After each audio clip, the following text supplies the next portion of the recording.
The Slovenian team is back from a week in Canada. Can you describe what it's like to experience Canada so close? Canada is special. It's in a way, it's so similar to Slovenia because, all the vegetation, everything is just like Slovenia. I think the climate, okay, maybe the cold winters is different, but otherwise it's the same.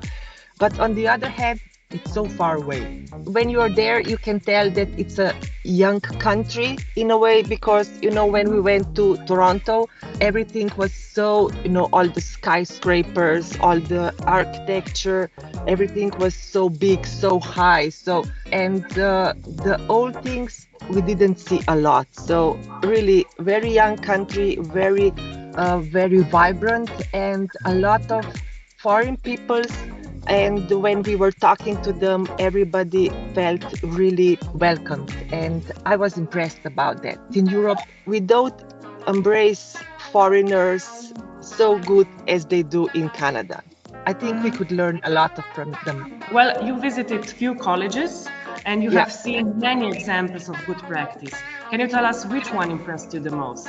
I was the most impressed by McMaster's Institute because they really, it's a like a organization or facilities, the only one in Canada, and it's really a lot of really high-tech facilities, and I think they are one that they make possible all the research, all the innovation from scratch, and to really top of the top research.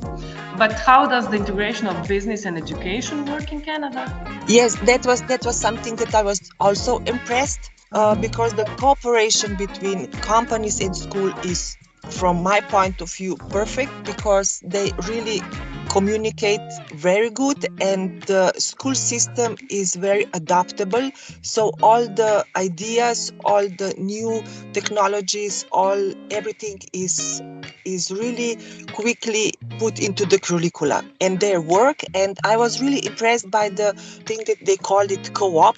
So it's the work, it's the possibility that students between their studies go to the companies. They have the contract with the company and they are doing on their projects. And I think it's one of the best ways how to learn, how to get into the company, into their way of working and everything. So I was really impressed about this institute. Well, Natasha, thank you for this short presentation and have a nice day. Thank you.